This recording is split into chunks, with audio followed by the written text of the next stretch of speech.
This morning we have an interesting subject which probably is not as generally known as might be desirable. In antiquity, the first sciences to be developed were mathematics, astronomy, and music. In various ways, in various degrees, in various modes, these ancient forms have been disseminated throughout the entire world. From the most primitive people to the most exalted, psalms, rhythms, and various artistic pursuits have developed and gradually risen to the degree of fine art and classical music. Mathematics was the beginning of it all. And the mathematical symbols, as developed by the Pythagoreans, probably derived from India, was the science of organization. It made possible a classification, an integration of all of the different forms of phenomena in nature. Mathematics enabled us to get the problem of time, to find locations, to add up various problems and formulas, indispensable to the advancement of science and equally indispensable to the advancement of economics. So mathematics was really a wonderful development. We do not know who actually originated it, or the first great mathematician, but we suspect it may have been developed either in India or ancient Egypt. In any event, mathematics was a science of exactitudes. It lifted things out of doubt and generality and resulted in a formation or a formularization of knowledge which has continued to support our various activities from a very remote time. Now, astronomy was not possible until mathematics came along. And mathematics took the universal system that we see around us and began the gradual organization of it. That is, it did nothing to change the system, but to organize our concept of the system. It began to reveal to us the really wonderful universe in which we lived. It's gradually revealed to us that things were not accidental, that there were laws and rules governing practically every procedure and function of the universe. The combination, therefore, of mathematics and astronomy, added together, formed what has been called astro-theology. That is, religion based upon the supporting evidence of nature. In other words, it was possible to decide certain values, moral and otherwise, because of their symbolic place in the natural world around us. We began to realize, for instance, the very simple fact that there aren't many accidents in the functions of universal law. We began to realize the effects that follow causes, and also the timing of cycles.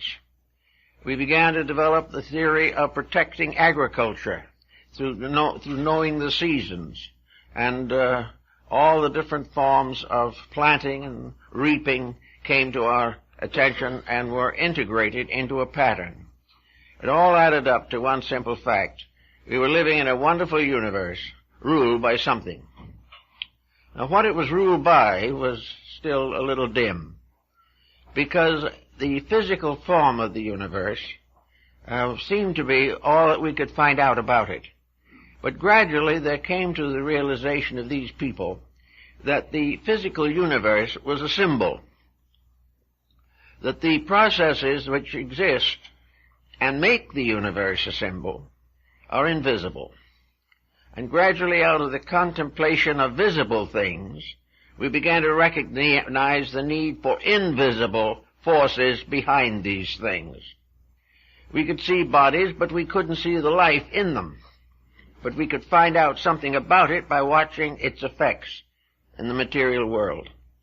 We could not control completely our integration of the vastness of the universe, but we were able to gradually create a series of laws by which we could obey the simple phenomena of life.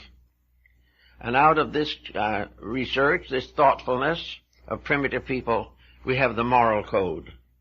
The moral code is based firmly upon universal laws, laws that men never quite understood fully, but the results of which came to their attention every day. until finally they were forced to accept the causes because there was no other way of explaining the effects. So little by little, knowledge increased. And then there came quite an interesting division in this problem. Namely, knowledge considered on the one hand as beneficial, and knowledge on the other hand as dangerous. It became obvious that knowledge brought with it power. And it is also a fact that was known to very ancient people that power is temptation, and power can lead to most of the disasters which can occur to the human being. Therefore, knowledge without ethics, skills without integration of consciousness, the individual operating in the material universe without sensing the responsibilities which are involved in existence, was a danger and a menace to the rest of society. There was no way of once withdrawing knowledge that had been given. Once the knowledge was available, nothing could put it back again into secrecy.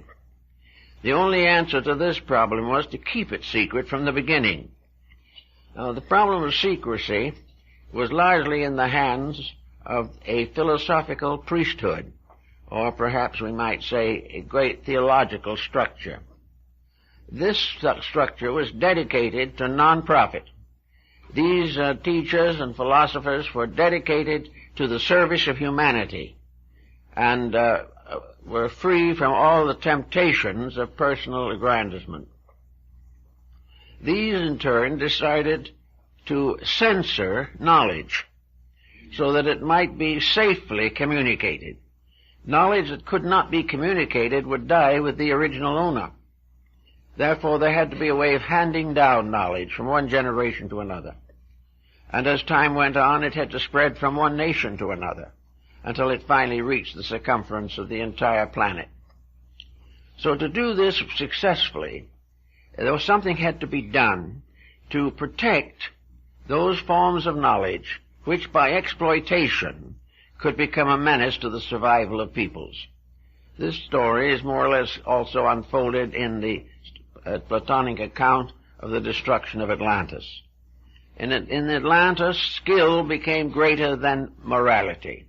Power took over. Ethics was compromised. And finally, the entire continent destroyed itself. The misuse of knowledge must end in tragedy, must end in disaster. And if this disaster is not curbed in some way, it could topple over our civilization. So the ancients decided the one way was to put certain restrictions upon the dissemination of knowledge. These restrictions, added up together, formed a kind of system of instruction, which came to be known as the mysteries. These mysteries were schools, universities, colleges, dedicated to the preservation and dissemination of knowledge under direction and control. The individual who desired knowledge and recognized the need of it was placed under certain restrictions, must take obligations, must prove through long training and discipline worthiness to receive knowledge. It was the purpose of these ancient teachers to make sure that nothing important to the advancement of man could be captured and held by selfishness or ambition or avarice. It was necessary, therefore, to select the custodians of knowledge.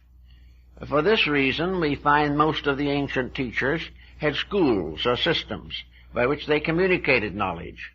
The school of Pythagoras at Crotona was one of the most famous of the ancient world. The school of Plato at Athens was another. And in the far distances of Asia, we find the old gurus with their disciples studying the mysteries of life under leadership and under discipline. As time went on, of course, much of this knowledge gradually crept into public domain. The old institutions faded away under the pressure of changing beliefs and policies. Ambitious individuals without knowledge or skill were able to gradually attract and gather around themselves armies and systems of followers, and these began to attack and destroy the great institutions of learning.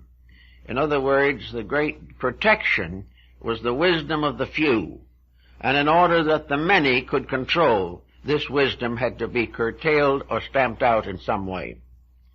The mystery system fell under considerable pressure, but it never entirely ceased. And even today there are evidences of the perpetuation of this system of rulership and protection. So now we go back again to the problem that we started with, and that is mathematics and astronomy. Astronomy has passed through a great many different levels of insights and interpretations. Astronomy was originally the science of the anatomy and physiology and function of the solar system. It had to do with every process in which the natural laws of existence went into obvious operation within the consciousness of that part of life which man could comprehend. So the problem was to gradually discover some way of transforming a skeletal system to become the basis of a great theological mystery. The result was astro-theology, which was probably the first organization of man's religious beliefs. This organization was firmly established in mathematics and astronomy. And the graces which assisted under the heading of music and art have always been part of classical religions. All of these religious systems, therefore, became gradually integrated around astronomy, mathematics, and music. Those who wish to enter the school of Pythagoras must first pass an examination in these three sciences, for to the ancients music was also a science.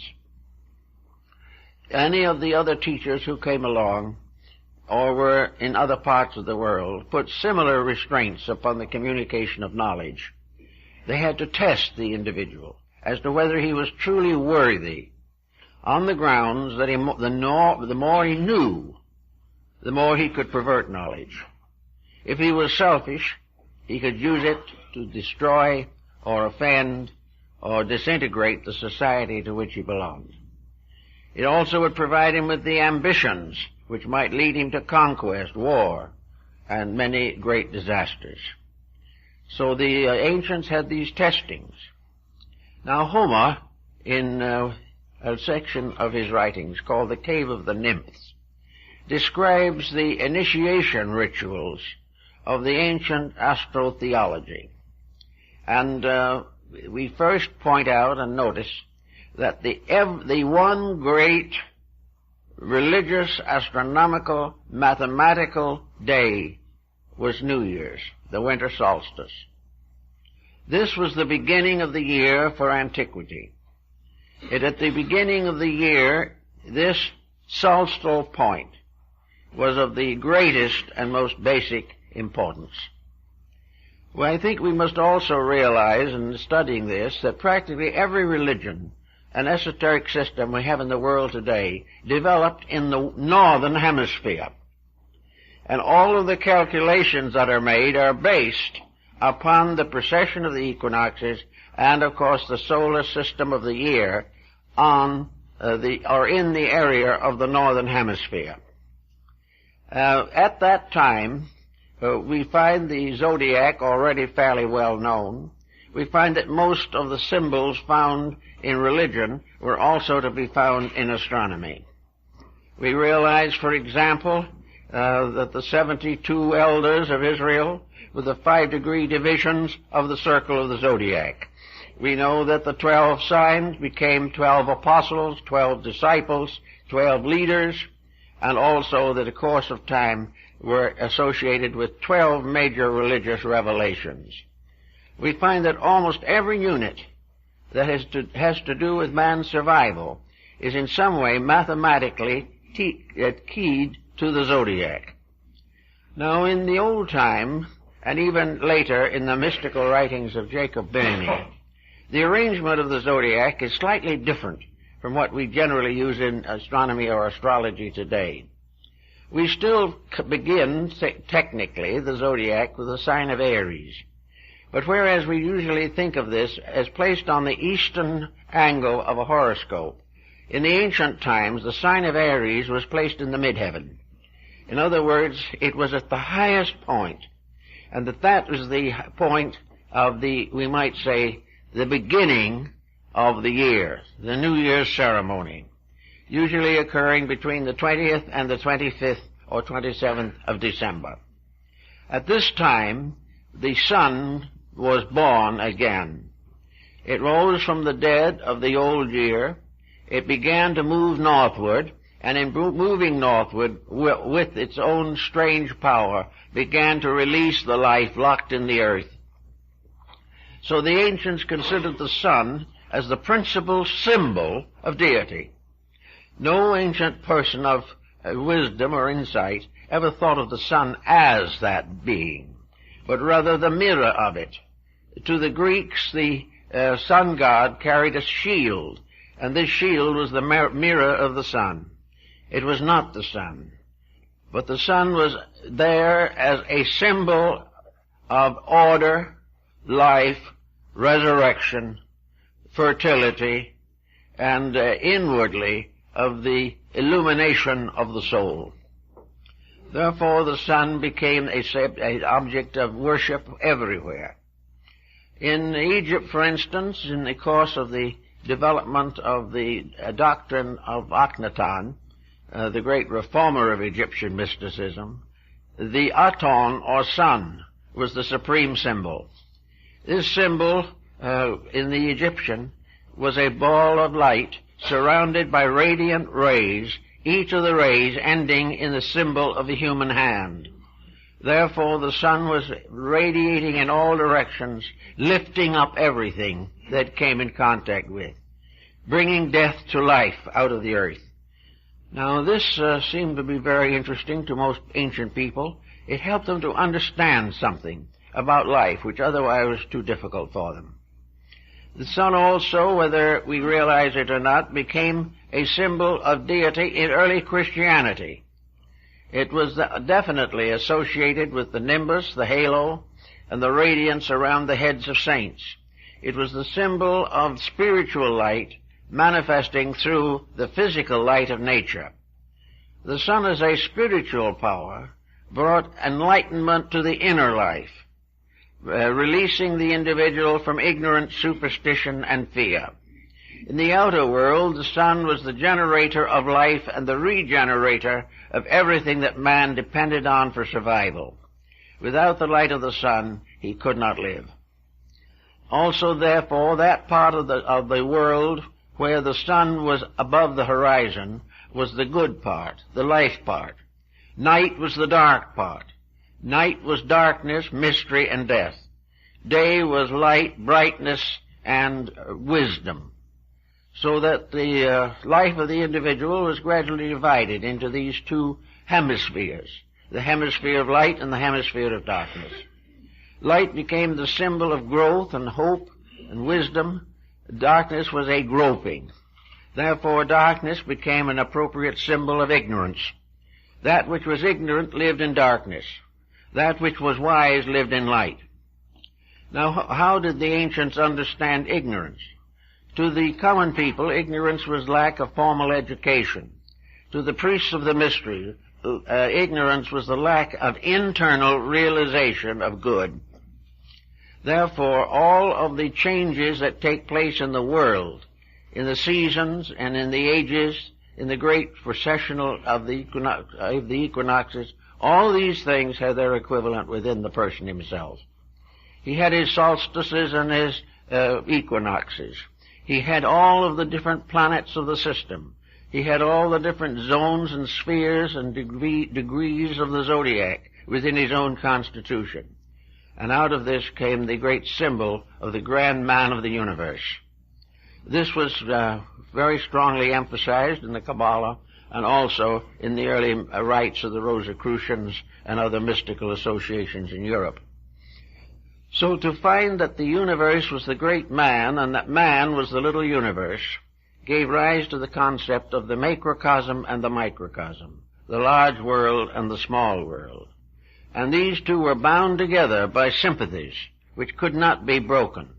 These combinations went on forever, and every creature in its own way of life, in its own little cycles, long or short, had to go through the cycle of the great year in the universe around them.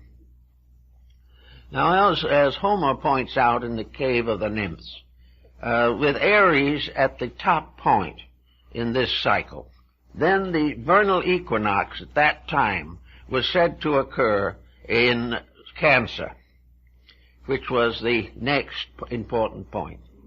Then the summer solstice took place in Libra, and the autumnal equinox in Capricorn.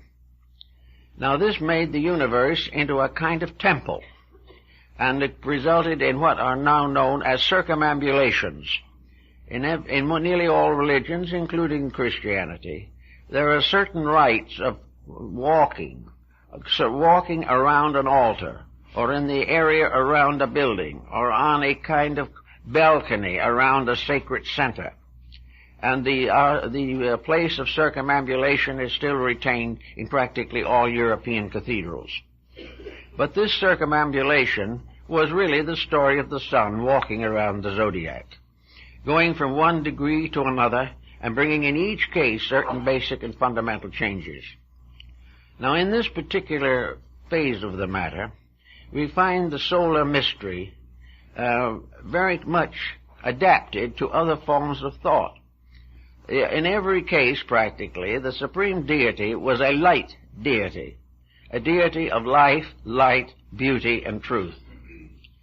The opposite of this were the so-called evil spirits that lived in darkness. In India, the light spirits are called suras, and the dark spirits are called asuras. And light and darkness were always locked in a conflict as to which should dominate, whether light or darkness would control or rule the conduct of the individual. And of course this conflict went right into the individual himself, the light and dark parts of his own nature. The light parts were his hopes and aspirations, the dark parts were his selfishness, his aggressions, and all the negative attitudes which he permitted to flourish within himself. It was assumed that every evil thing was dark, the reason being that in darkness the evil has to represent ignorance. Nothing that is wise is dark.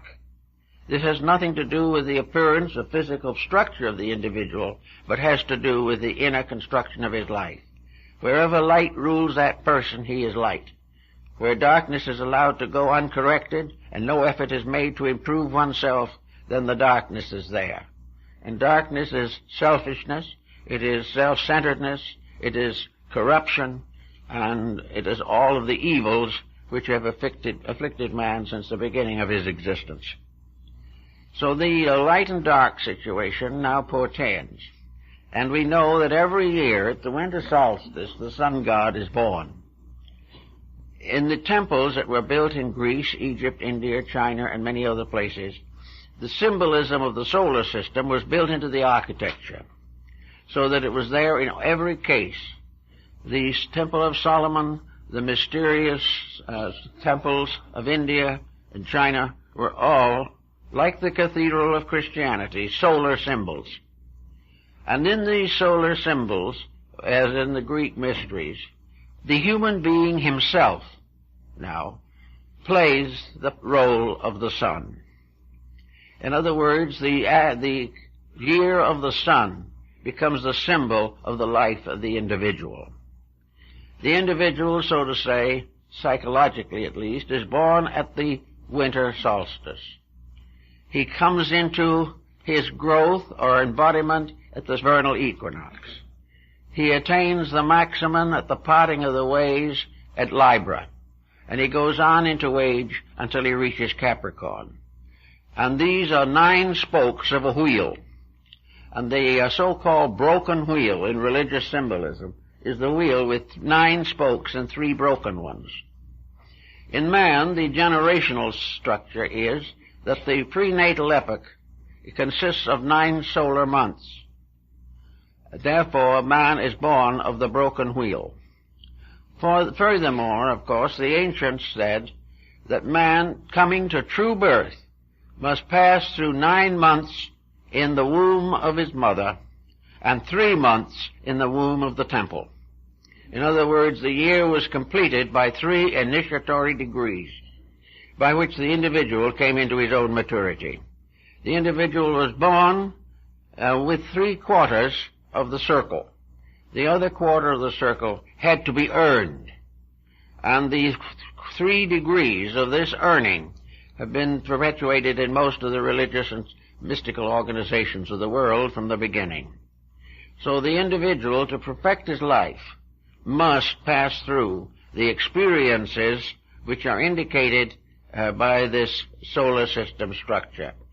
Homer tells us, for instance, that souls coming into birth entered through the sign of Cancer, and at that time they drank of the cup of mimesime, of forgetfulness, and forgot all else but what's coming in the future. They then descended through Leo, Virgo, to Libra. And Libra was a pair of scales. And the Libra scales is the psychostatia of Egypt, the weighing of the soul. It is the dividing point between the involutionary and evolutionary march of the soul through the zodiac. Having attained this balance, and having been tested, the soul then begins to emerge from the chrysalis of its material existence. And from the time it enters Libra to the time it reaches Capricorn, it is advancing toward enlightenment. At Capricorn, it comes to the gate of exit from the body.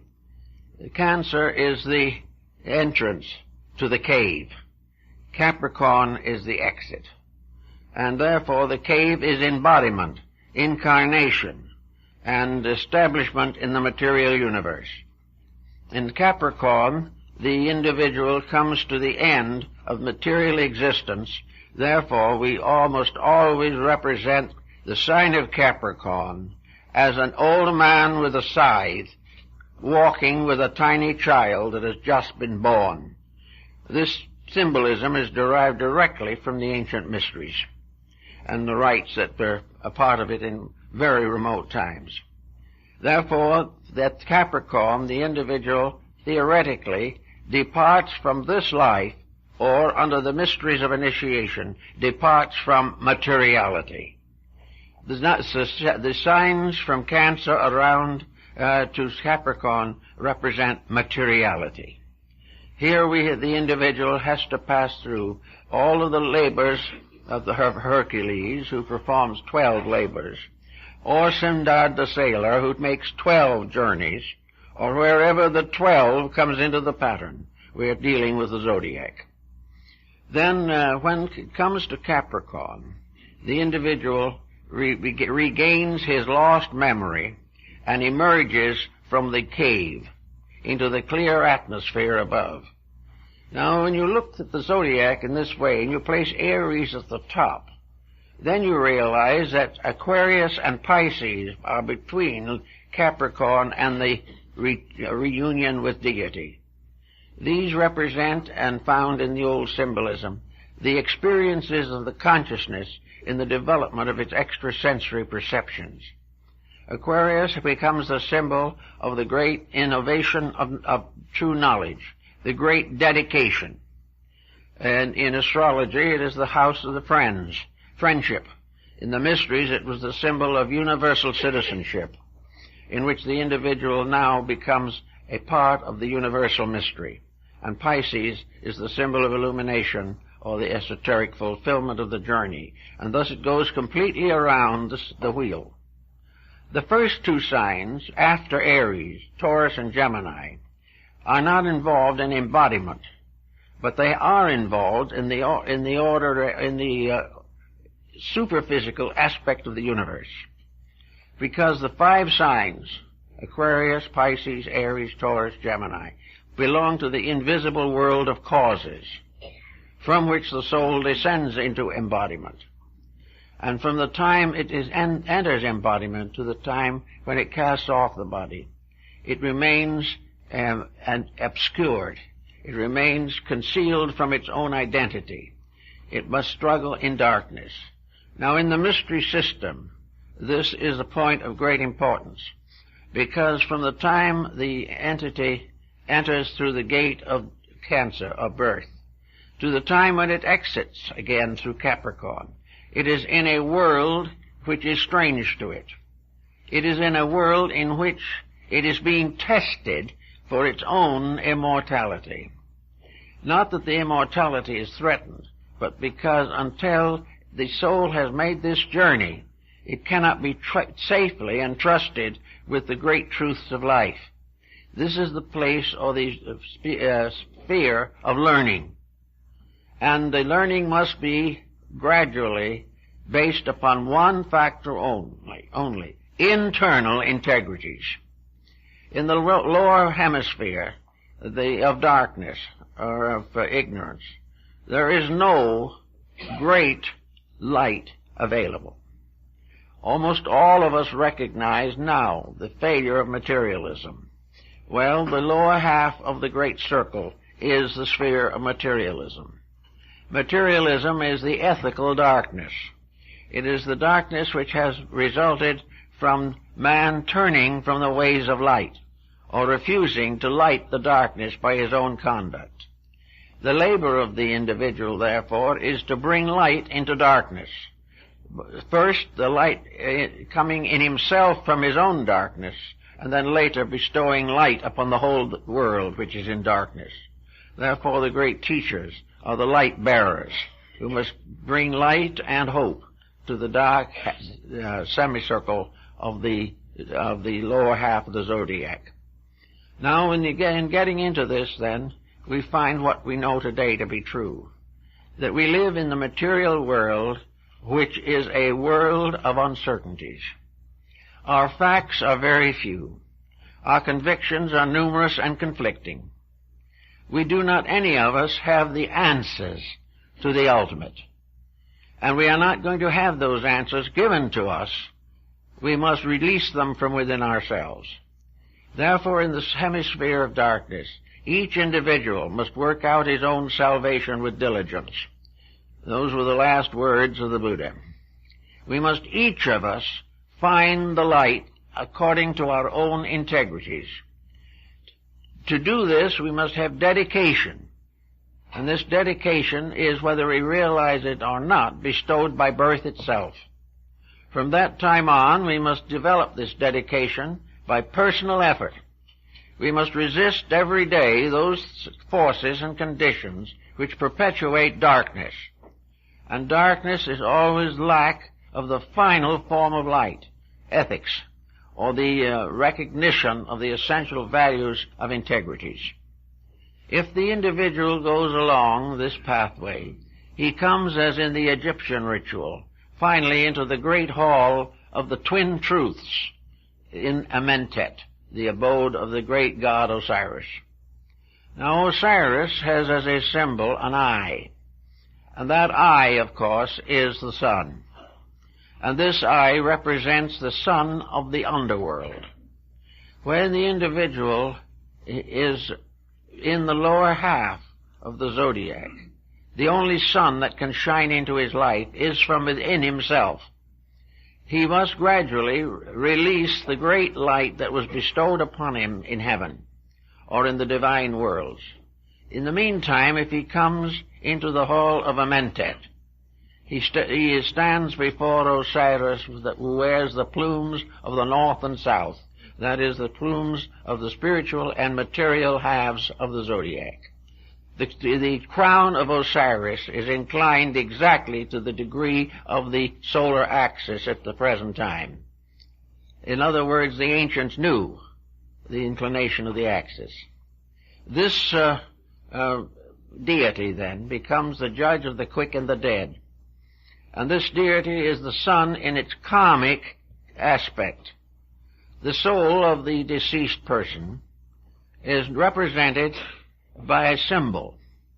And this soul goes into the presence of Osiris to be judged. to be weighed in the balance. And we have here a very interesting series of symbolical rituals, which can be mentioned briefly. First of all, the court of Osiris in the underworld is the place for the assessors or the judges. And this was the origin of the present jury system, where the individual is judged either victorious or defeated by a jury of his peers. In addition to the juries, which sit at the upper end of the great papyrus symbols on the scrolls of the Book of the Dead, there comes forward the defender, the public defender. In this case, the public defender is the one and only son of Osiris, born posthumously after his father's death, therefore called the son of the widow. And this deity, Horus, with the eyes of the solar hawk, stands before his father and asks leniency for the soul under judgment. And as the trial proceeds, this leniency becomes, in a sense, the fact that Osiris' son is going to carry the guilt of the person if he cannot survive the test by his own strength. Then the weighing of the soul takes place, and on one end of the balance is the feather of the law, Mayat, and on the other end is a little vase containing the heart of the dead person. And the dead person's heart cries out in the ritual, "Let me not perish with the body that dies in a day." Therefore the soul asks for consideration and forgiveness. The prosecuting attorney is in the form of Typhon, the mysterious water beast of the Egyptians, a creature combining in symbolism the attributes of a hippopotamus and an alligator. This is the one that is to receive the soul if it is not able to go on to the better life. And of course, to the Egyptians, the meaning was very obvious. This creature that swallows up the imperfect soul is re-embodiment. If it doesn't pass, it must come back.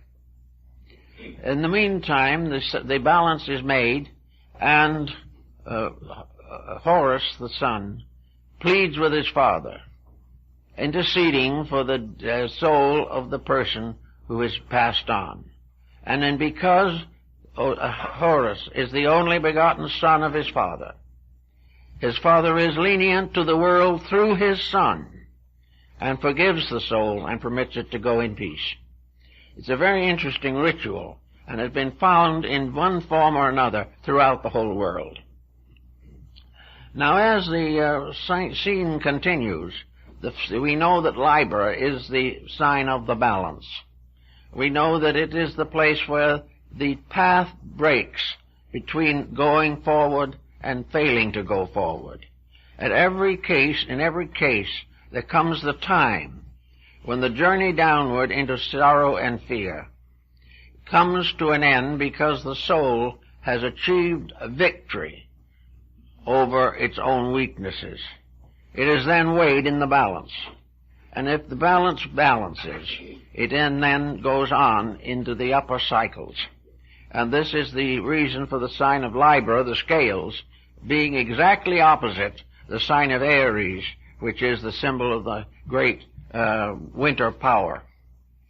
This symbolism then goes on, and we find that the human being is the solar symbol. The human being is the creature that must make the circle of the zodiac inside of itself, not out in the world, but it must perform the 12 labors, and through the performance of the 12 labors, prove that it is ready and worthy to receive enlightenment. So we followed then the time when the sun moves northward. The sun moves northward beginning at the winter solstice. And here it is, for the first time, starting out on a new journey. Now, the Egyptians and the Greeks and the Hindus all knew that the sun wasn't actually born at the winter solstice. It was, in a sense, reborn annually. It had to come back each year to the beginning of a new cycle of existence and experience. Therefore, an embodiment was a new cycle, but not a true beginning from antiquity. So from the beginning, the soul moves gradually northward to produce at the vernal equinox the mystery of spring. And the mystery of spring was also very heavily believed by practically all peoples of antiquity. It was the symbol of the coming of the new fertility. That which was conceived in Aries is born into material life in Cancer. And of course the sign of Cancer is always the vernal equinox, and this occurs whenever the time is necessary and right. This is when the soul enters into embodiment. Now the vernal equinox follows, now this is with Aries in the midheaven, not with Aries on the eastern horizon. The time of Easter is therefore the great symbol of the resurrection of the dying God. The ancient light promise is fulfilled, for it was believed in the ancients that the coming of the vernal equinox was the proof of the pact between God and man. That at this time, if this equinox occurred, it was because the whole world had a new lease on life, a new opportunity to perfect itself, a new chance to be truly wise and good. And if the world didn't end in a terrible conflagration at the vernal equinox, then man's hopes were fulfilled. He was to be given another opportunity to perfect and unfold his own nature. So the vernal equinox was the time of promise. It was the time of resurrection. It was the time when the earth was broken and the little seeds came out. It was the time where the old mystics in Europe celebrated the feast of the mustard seed, the little seed that was very small, the heart, which was from some time to be a great tree that would shade the universe.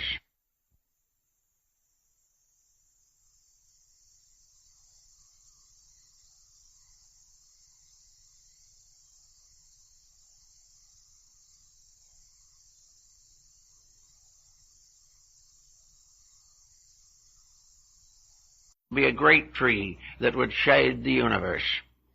So the beginning of the new opportunity for regeneration was the resurrection of the sun god at the vernal equinox. Now this was carried over into theology and brought into contact with many different legends and myths in all parts of the world. But in every one of these different systems, the actual sense of the matter was that the human being in his own growth passes from conception to birth, and in passing from conception to birth fulfills the first part of his journey. He then is born, and the birth, the physical birth, is the beginning of the journey through the chambers of initiation. It is at that point that the entity begins to unfold the potential. Here the small twig of acacia is revealed. It is shown that the life is there, that in the winter it appeared to die, but it was not dead, it sleepeth, and it comes forth again. And in the life of every individual, when sorrow, misery, destruction, evil things plague the life, make it seem very difficult, by quiet contemplation of realities, we all discover that there is in us the germ of an immortality that cannot perish. But that when we really desire and start a conscious journey towards truth, at that moment the little seed within ourselves begins to build the inner life for us. The seed becomes the tree of the soul, as it was called by Bhimi. So we can start out on all the problems and processes of life. and we are not shown what to do or told exactly. We have the experience of our ancestors. We have three great directives to help us. One of these directives is observation, to see what is happening in the world. Another directive is experimentation, to try a thing and see if it works. The third one is tradition, the gift we receive as a legacy from our ancestors, who have passed through all kinds of experiences and problems. If we are able to use these three instruments, they will guide us, or guide the sun, from the vernal equinox to the summer solstice. It will then bring into play all of the labors of life, for it is from the time of the planting to the time of the harvest that the individual must guard his properties, must sacrifice his time and energy to protect the crop which he has planted. The farmer, therefore, is most busy in those months in which it is necessary for him to prepare for the harvest that is to come. Therefore, in life, young people must prepare for the harvest of the years. Those starting out must build for the future. And in each instance, the great supreme power to achieve that which is most necessary or most desired lies in the dedication of the individual to the principles of his religion. Actually, therefore, the ancients didn't have religions just the way we have them. They didn't have so much formalization. Most religions of antiquity were religions of joy. There were very few sorrows in the religions of ancient peoples, because they believed so firmly in the reality of good that they even accepted troubles and tragedies as testings of good, of means of strengthening. Adversity tempers the steel of the human soul, making it strong in emergencies. And the old peoples of the worlds of long ago accepted many of the problems that we reject simply because they realized they were part of life. So in this part of the testimony, we go back again to the temples, and we find that the disciples take these initiatory vows and begin the journey through the three primary degrees of initiation. And the sun does the same thing in the three primary degrees between the testing of the soul and the entry of the sun cycle into Capricorn. Here we find three definite efforts made to prepare the individual for the three great steps that he must take later. Here he is supposed to conquer the three parts of himself which are subject to the stress of initiation: the body, the heart, and the mind. By the body he must discipline the flesh until it becomes serviceable as an instrument, to give it all care that is necessary. No legitimate system of ancient religion ever tormented or tortured the body for purification. It was simplified. All the luxuries might be eliminated, but it was necessary to protect the body because it was the contact with the world of experience, and without that, the great trip could not be successfully made. After the body was obedient to the will and to the heart, then the second step was the purification of the emotions and the heart. Here the individual had to generate a new discipline upon the emotional life of himself. He must purify his affections. He must control his appetites. He must have all kinds of hope and a positive and constructive emotions. He must gradually overcome criticism. He must cure the causes of neuroses and things of this nature. So that actually the second step in the three steps was to gain control of all pressures which arise through illusion and fantasy within the life of the person. Then the third step consisted of the purification of the mind. The mind so that it could be no longer a problem to the life of the person. The purification of thought included, of course, complete overcoming of selfishness, self-interest, pride, all of the arrogances, and all of the worldly values which many people cling to so tenaciously. In other words, the mind must be detached from everything which will not survive after the body dies.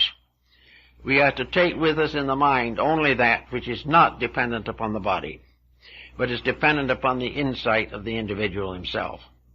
Now, having accomplished these three labors over these three signs, the individual has become gradually cleared of some of the problems which we face today, because in these recent times we have lost contact almost entirely with this concept. We are no longer in a position to understand just what all this adds up to. But one thing we do know is that gradually so-called progress has destroyed the integrity of millions and millions of people. We are no longer able or willing to use the body and the physical embodiment for the improvement of nature, for the strengthening of character, for the extensions of knowledge, and through the birth and rebirth within ourselves of those elements and factors and parts which are necessary to our perfection. We have therefore gradually changed our Father's house into a place of merchandise. We have taken it and we have disfigured the entire purpose of evolution. We have failed to recognize the real reason for the gift of the sacred year. For a year is a period set aside for the growth of beings. It has something to do every year in repeating and repeating the evidence of what is necessary. The year becomes the great teacher of each person if that person will be observant of what happens during the months of that year. He will also gradually come to recognize that the loss of the memory of the past at Cancer, when he enters the gates of oblivion, this loss is restored to him at Capricorn. And as he brings his life into perfect order, the whole pattern of his life will be revealed again. He will remember, whereas previously he forgot. Previously he forgot his divinity and remembered only the humanity that was being born in him. At Capricorn, he is no longer locked into the memory of material things, but restores his memory of the divine world from which he came. So the year is a very great symbol of things, a symbol that we all could do something about. If, however, we imagine for a moment that this whole pattern of this astro-theology does have a meaning that is more profound than we realize, we know that it was protected in one way or another, so that the human being who was not prepared to receive it would not be likely to gain a knowledge which would damage him. But now everything has more or less changed. The old systems have gone away. There are still traces of them, and some very good older systems still function. But for the most part, people today have no consideration for the consequences of action, and they have no realization of indebtedness to the universe, a debt which must be paid by conduct. While this condition remains as it is, we have some of the great tragedies of life. At some time in the remote past, for example, science, which was in the hands of a very exclusive group, not exclusive in the sense of snobbish, but exclusive in the sense of knowing, informed, and morally incorruptible. This knowledge was placed in the keeping of persons who had already forsworn all personal advantage, who had already forsworn any action for profit that was contrary to principle, and had accepted the obligation that everything that man discovers must be brought to the altar of God. Now, as a result of this type of disagreement and discourtesy at the moment, we can take a little look at science. Here we have probably one of the most valuable instruments the world has ever been given. An instrument bounded and founded in the great triad of mathematics, astronomy, and music. Science which has developed itself in many, many ways and has given us a great number of very pleasant privileges and has made life easier for millions of people, and in this respect has gained our confidence. But we begin to notice something. We notice that the scientist has not taken the obligations that were given in the ancient mysteries. He has not forsworn fame. He has not declared that he will invent only that which will serve good. He does not permit his secrets to be carried out if he is properly informed, if they will bring damage or injury to any other living thing. So what is happening? We have a scientific world which has given us much to be grateful for, but might sometime give us that which will extinguish all the good that science has ever given. This is the type of thing that was a great concern to the ancients, that they will prevent the abuse of the greater knowledge that gradually comes to the human being.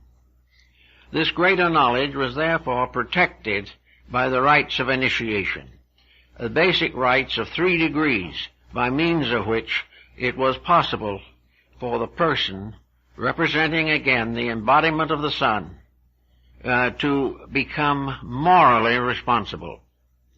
So in the first degree of the ancient rites were given the first primary purifications. Purification in the mystery system was only symbolized by baptism, because the real purification was not given by water. It was given by the divine power of deity itself. But in this first step, the mind, the heart, and the body were cleansed of selfishness and self-interest. The individual became as a little child, seeking truth, realizing that the things around him which he has assumed to be truth are not necessarily true.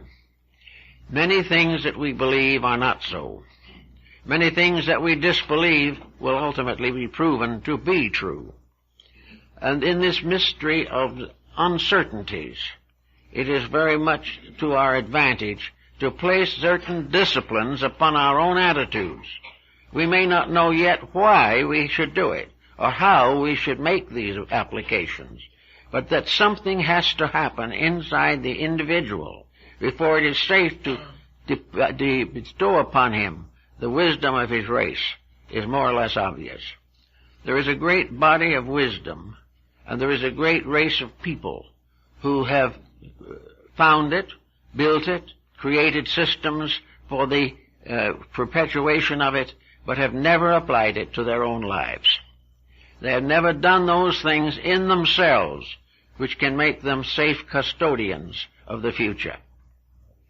In the ancient mystery rites, the Pythagoreans, for example, the master told the disciples very definitely that every disciple who went forth to teach in his turn must do everything possible to find a successor. This successor must be a person whom he has instructed, or has found to be adequately instructed. And only to the person who already has earned the right can the master bestow the mantle of his leadership. And if by any chance he passes out of this life without finding a disciple that is worthy, that is itself part of the necessary lesson. Therefore, to pass on any knowledge in which there is a power to injure, until a person has proven that he is no longer capable of injuring, anything else is dangerous. And it was this kind of ethics of building knowledge into a qualified group that we have known in ancient rites.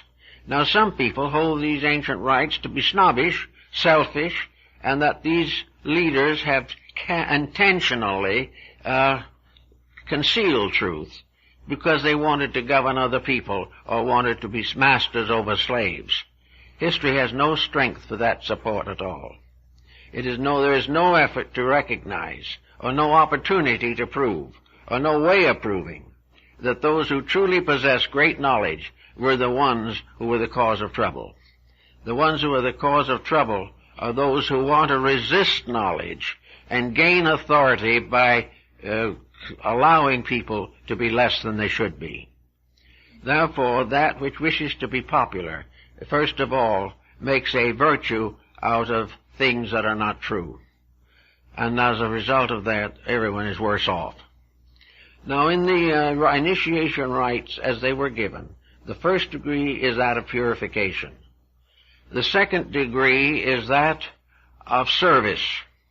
The first degree, the individual tries to clean the inside of his own cup.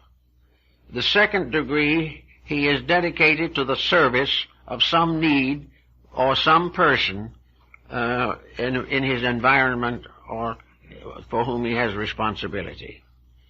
A servant, in this sense of the word, may go out and become a leader of peoples in the right direction, may become a clergyman or a priest, or else an instructor, a teacher, a guide to other people. Or, in the same spirit and in the same light, he may serve only in his own house. He may serve his family. He may serve relatives who are ill. He will go out and protect his children. He will sacrifice his own profit and his own pleasure to the security of his family. He will be unselfish in his use of possessions, gentle and kindly and forbearing in his dealings with those around him.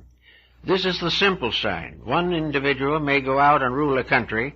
The other may stay home and rule himself and his family justly, lovingly, and wisely. Both are fulfilling the same requirement. Both are therefore servants of principles greater than those of ordinary commitments.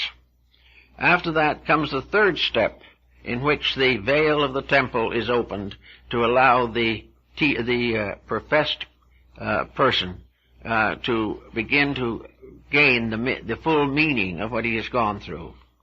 In the third step, the individual receives that amount of instruction that is necessary for him at the moment given. He is then given the keys to use certain knowledge which was previously denied him. Now, in the idea that this knowledge comes simply from another person is not quite true either. The actual fact is that if the person is purified in his inner life, dedicated to the needs of others, the next thing that he needs will be revealed to him by his own conduct. He will discover that which he needs next because he needs it. But if he is not ready for it, he seeks for it in vain. And the idea that he can find something he doesn't deserve is not supported in the old systems. It is that he must deserve before the truth can be given to him. And if he gains what appears to be truth without deserving it, it will ultimately end in deceit and destruction. So those were the three steps that the average person has to follow, just as the sun has to follow. It goes from its birth to its point of greatest restoring and resurrecting power. It passes from there to the time when it goes to harvest, and then it goes into the silence of winter. Now, what is the silence of winter in relationship to this mystery cycle? Is it really an evil thing? No, not according to the old rites, it isn't. Winter might be considered is the great Sabbath. It is the time of rest. It is the time in which all things which have passed through experience are rewarded by rest and repose. Winter is the time of peacefulness within. It is the time where the individual no longer has to labor, but has to rest for a time before he goes forth on another cycle. In other words, in the terms of the men and women of the desert, the winter is the caravanserai, the place of rest and repose, where the individual who has completed the cycle of life has an opportunity to prepare for further life. But the ancients held that under that heading also came what was termed digestion. This is an alchemical term that is very interesting and has great significance for us. Digestion means that having passed through a series of experiences, it is necessary for the individual to summarize what he has accomplished. It is necessary to transform an experience into an awakening of inner value. The individual has had a life with many problems. He has had many different decisions to make. And in the Pythagorean discipline of retrospection, he goes back over the years of his life to find out what he has really learned, to know what mistakes he has made, and also how he corrected those that he discovered. He finds out how the weaknesses of his own character are still holding him back.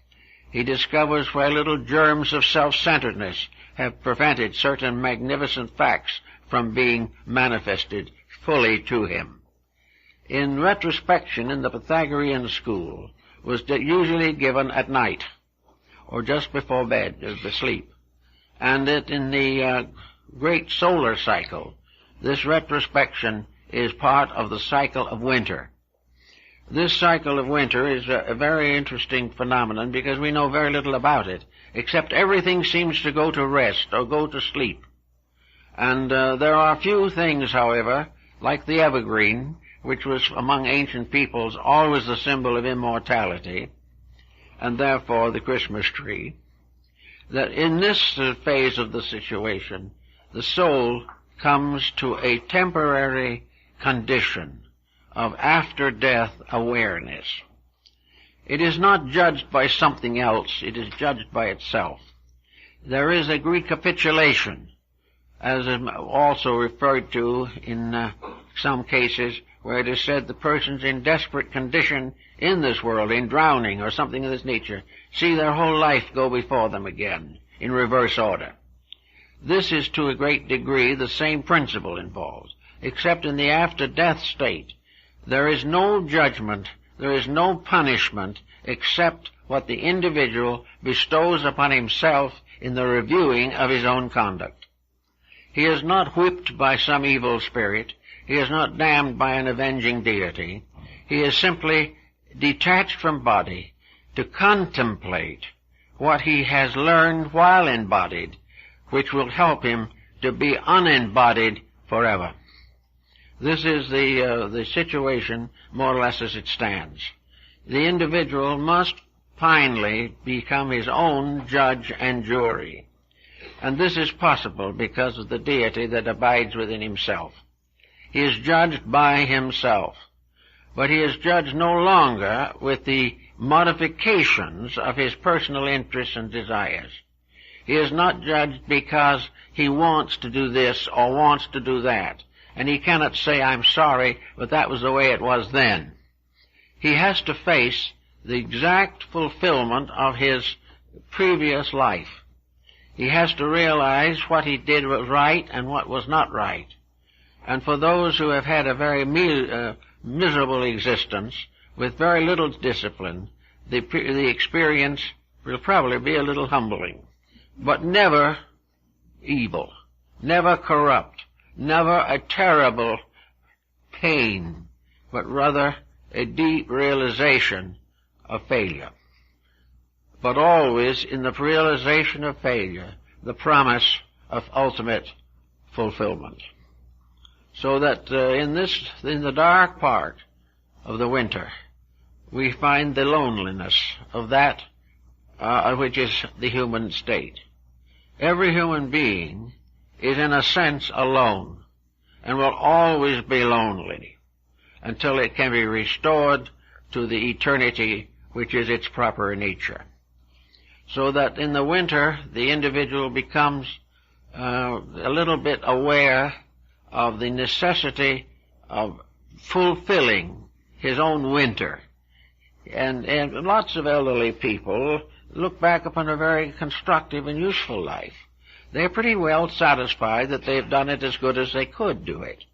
And when they're unbodied, then they will also have a clearer vision of what it all meant.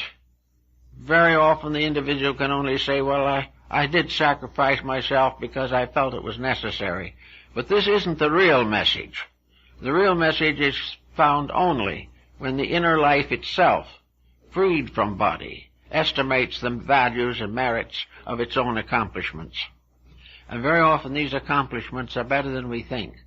And very often these accomplishments cause the simple person to be given precedence by his own conduct over those who seem to be much more advanced than himself. After this experience of winter comes again the problem of a new spring of life. And in this experience, the soul goes to sleep again. And after going through this particular experience, the soul begins to fade. It goes into a kind of a deep rest, a repose. And you will find that in studying various books dealing with these subjects, there is really very seldom any description or any discussion of the interval between embodiments. We have long assumed, of course, that this interval was filled with compensations and punishments and so forth. But let's realize for once and for all that all of these things are internal. That the individual in the interval does have a communion with themselves. They are not surrounded by fork-tailed demons. They are not punished forever. They are not lost souls. They're people who are trying to explain to themselves the mistakes they made last time and making resolutions not to make them again. In other words, it is a quiet self-contemplation. Now, if a person has committed some very serious fault or some very evil deed, then in this clear atmosphere of realization, this sudden experience of a larger existence than the person ever realized in the material world, there can be some serious repentance. There can be a realization of the great mistake that was made, and also perhaps a dedication of some kind to remedy that mistake in any way possible. In other words, the individual is born into this life, again through the gate of cancer, not just simply as a brand new little infant, but as a person or a being that has learned something by an after-death cycle, and that this learning must be incorporated into the new embodiment. This learning must become part of what is brought forward into the new incarnation. And it is the nature of things that each incarnation should be a little improvement over the one that came before. So we have the interval bringing the person back with a personality, with an integration of their own. Each individual is the sum of his own mistakes and also the sum of his own accomplishments. He comes back midstream in a great cycle of unfoldment. He comes forward with various degrees of achievement. And very often the more advanced his degrees of achievement, the more simple his life will be here. Wise people do not wish to burden themselves with those excesses which contribute to temptation and misery. Therefore, those who have a deep understanding will probably live a simple life. But they will also have certain experiences which they will confront again. If necessary, they will be placed in a difficult family situation which they must solve because they didn't solve it before. Another one may find heavy emphasis upon honesty because he has not corrected his dishonesty in a previous life. Appetites also have very strong karmic consequences, and moral delinquencies are punished seriously. The individual must gradually realize that these punishments are in himself, that he wanted them, he needed them, he had to have them, but the moment he is embodied, he doesn't want them. So it is only between incarnations that he really gets a good look at himself. That is the time when the facts of life are most evident and normally available to him. And all these facts that apply to him are within the pattern of his own existence. He is not responsible to the patterns of other people. He is not responsible for anything except his own relationship with truth, and relationship which he is gradually building. As he goes further and further in this structural development, he will find out finally what his purpose is. And he will probably discover what the Egyptians decided it was, namely, that in due time this person will be in fact the very thing which is now his miniature existence. He will become a sun. He will become a great center of light. He will be a center of light in his family sometime. He will be a center of light in his country. He will be a center of light in the world and become one of the great teachers of mankind. And then he will go on beyond this. He will go on into the consciousness of planets and suns and space. He will be growing forever until in each of us the entire universal purpose is fulfilled. Therefore, the daily journey and the time it takes is a very inconsiderable thing. We will find as we go along that the journey that we are really making goes on for hundreds of lives. It goes on, but never twice the same. We never pay for something we didn't do. We never fail to get the reward of what we have done well. But these rewards are in terms of soul growth, not in terms of material circumstances. And as the individual goes further and further into the mystery of the soul world, or the world of soul, he will find that his citizenship there is far more important than his success or failures in this life. But we are all getting a little better. We are all growing. Sometimes a bad mistake is one of the most powerful forces for growth, because it suddenly brings us face to face with ourselves. We find that things like alcoholism, narcotics addictions, and things of this nature become a great burden upon the soul. But the soul learns to overcome them, and in the overcoming it gains a strength otherwise impossible to it.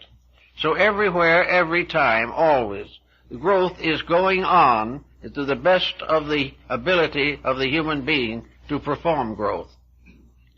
So in this way, the sun becomes a kind of master plan, which by coming around each time begins to bring a cycle of experiences to nature. Each year the sun comes back to the world. Each year the world is just a little different. Each year the sun performs a slightly different service, and over the period of ages these services vary greatly. But in all cases, nature continues to produce this solar cycle, the sun, in order that it may fulfill its own purpose. The sun is the cleanser, the purifier, the illuminator. And it will come every time to carry on this particular task. Sometimes it will find a dark world waiting for it, heavily burdened with its own errors. Sometimes it will come to a better world, where things seem right. But always the sun in its cycle is working towards the one great end. And that great end, of course, is the final illumination of all that exists. That all things in themselves and by themselves and for themselves shall be fulfilled, or be perfect in their needs and in their operations. Thus we can find in the old sacred books how often the sun deities are called by names that are more or less solar. How we find in every mythology the legend of the dying god. We find forever the mystery of the resurrection through dedication. And we also learn that in this world, gradually, happiness and security come from inward disciplines and dedications. That the individual who disciplines life to the best of his ability is gaining ground. The individual who is gradually weeding out his own selfishness, is gradually correcting his own intensities, who is gaining control of his emotions, and who is no longer able to injure others merely to the satisfaction of his own temperament. As these factors fade out, and the life is smoothed out as a quiet, gentle, growing towards reality. If it does this, and we are able to make it work in this way, we will find that every lifetime has importance. Now, those who are already part way through one of these lives, as we all are, has much to be grateful for. Many people between the middle life and the terminal years do go through a certain period of mental reorganization. Carl Jung, the psychiatrist, makes special notice of this. How people gradually, as they get older, become more and more aware of the universal and less bound to the local situations of living. Little by little, we get rid of the things that we don't need. We pass on to others what they want and we no longer want. And it becomes more and more obvious that for the long journey, it is best to travel light. And therefore, we dispose of ballast. We do not want it, because gradually we find that the things we love the most are not going to be permanent. We're going not to have them anyway, so we find ways of getting rid of them. But while that is true, that inside of ourselves, which is permanent growth, becomes more obvious every day. Permanent growth makes us happier, richer, and better equipped for the great cycles of life that lie before us.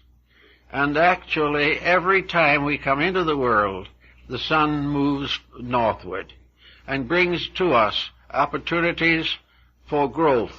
But most of all, the light, which is the internal and invisible sun, is bringing to ripeness and to fulfillment the harvest of precious powers and values locked within ourselves. As the sun produces the symbol of the sprouting of the seed, so the light within ourselves produces the ripening of all the inner values of consciousness. And the sun which brings the harvest to the earth, it brings as a light to the mind and hearts of human beings, so that they may too have the harvest of their years and have a great and wonderful future. It all works out, and I think the vision of it, as it was sensed and held and believed by the ancients, is kind of worthwhile to give a little thought to at this season of the year. Thank you very much.